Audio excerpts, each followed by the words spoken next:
Samping itu, segala yang kami tadi sudah kemukakan adalah upaya untuk kita memastikan bahwa setiap rupiah atau setiap anggaran yang itu dikelola oleh Kementerian Sekretariat Negara benar-benar dapat memberikan manfaat yang maksimal bagi seluruh masyarakat.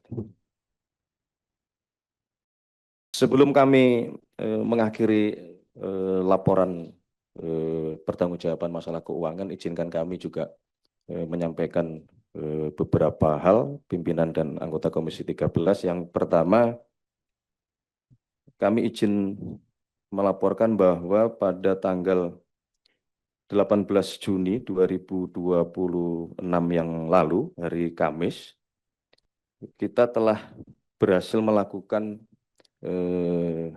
pengambil alihan kembali aset Hotel Sultan yang ini sudah berjalan hampir kurang lebih, masalah ini sudah berjalan hampir kurang lebih, dalam catatan kami ini hampir 2018, jadi kurang lebih ada 8 tahun. Yang ini kami lakukan dalam rangka kita menjalankan atau menegakkan hukum, karena memang dari seluruh proses hukum dinyatakan bahwa Hotel Sultan itu adalah milik negara yang pengelolaannya kepada pihak ketiga telah selesai, sehingga kita hanya menjalankan proses hukum berdasarkan hasil ketetapan dari pengadilan. Berkenaan dengan pengelolaannya, kami izin melaporkan bahwa kita telah dan sedang berkoordinasi dengan Danantara untuk merancang ulang pengelolaan kompleks area Hotel Sultan dan sekitarnya untuk bisa kita optimalkan peruntukannya, sehingga kita berharap juga akan dapat menambah pemasukan kepada negara. Yang kedua, kami juga izin melaporkan, minta tolong dikeluarkan juga nanti slide, ada hall atau apa nyebutnya, convention center juga di belakang, kalau Bapak Ibu ingat, di belakang Hotel Century Atlet, Wisma Serbaguna namanya, yang oleh pengelola yang lama kami sudah berhasil untuk mereview kembali, dan oleh pemilik yang lama akan dikembalikan hak pengelolaannya itu kembali kepada PPK GBK atau kepada negara. Ada nggak slide-nya? Petanya itu loh, biar Bapak Ibu semua juga mengikuti. Mohon maaf Bapak Ibu, ini kurang cepat ini asrotnya nih. Oh, sudah dikirim. Oh, asrotnya di sana ya, mohon maaf.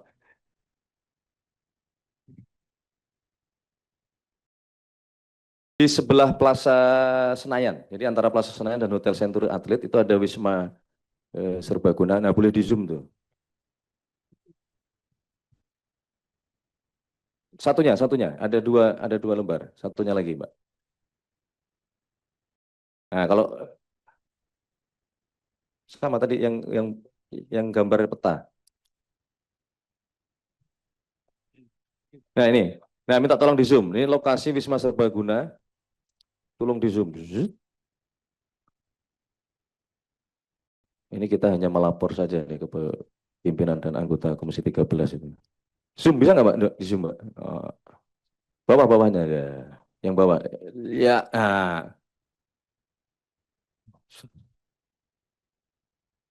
nah ini kalau zoom aja agak kurang lancar, ini menunjukkan PNBP-nya agak-agak tersendat-sendat juga ini, Pak. Minta tolong dibantu dari sana. Maksudnya begitu, Pak Yanuar. Enggak, kami hanya ingin cerita bahwa kita terus melakukan review terhadap seluruh aset-aset di PPK GBK maupun di PPK Kemayoran.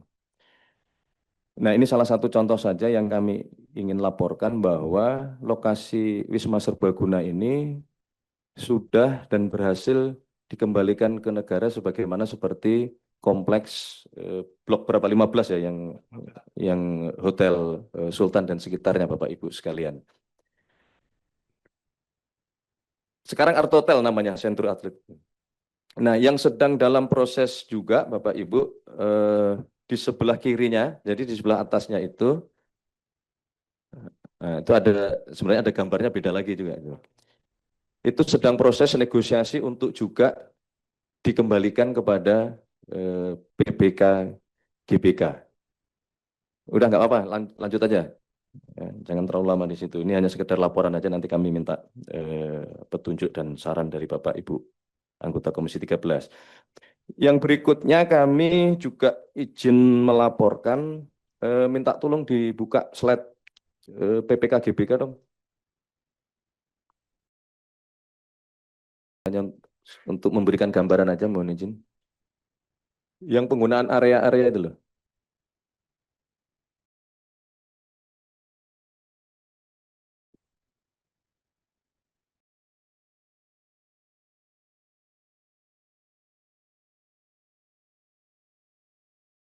Nah, ini macet operatornya macet nih.